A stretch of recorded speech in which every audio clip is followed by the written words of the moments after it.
বহু ধর্মের মানুষের দেশ বাংলাদেশ।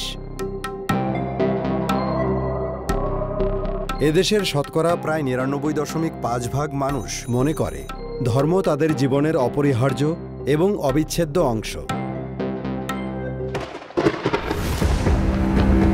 কিন্তু বেশ কিছুদিন যাবৎ আমরা উদ্বেগের সাথেই লক্ষ্য করছি যে বৈশ্বিক জলবায়ু পরিবর্তনের যে প্রভাব অসামঞ্জস্যপূর্ণভাবে বাংলাদেশে পড়ছে, তার ফলে মানুষের জীবন, জীবিকা, বাসস্থানের মতো এদেশের প্রতিটি অঞ্চলের মানুষের ধর্মীয় জীবনেও বিরূপ প্রভাব ফেলছে। আমার ইতিহাসে আমি দেখি না এরকম ঘূর্ণিঝড়।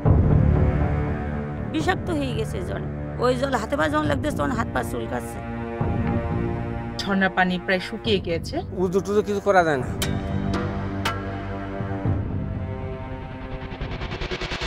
এই পরিবর্তনে মানুষের হাত আছে।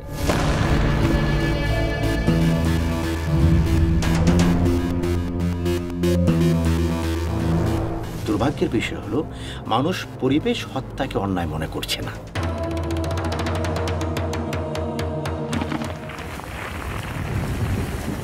For some reason, the message of climate scientists is sort of going in one ear out the other. And so we need to bring other sectors on board, especially the religious sector. বর্তমান বলতেছে প্রকৃতিকেও ভালোবাসতে হবে। আমি ভালো থাকলে আমরা সবাইকে ভালো থাকতে হবে।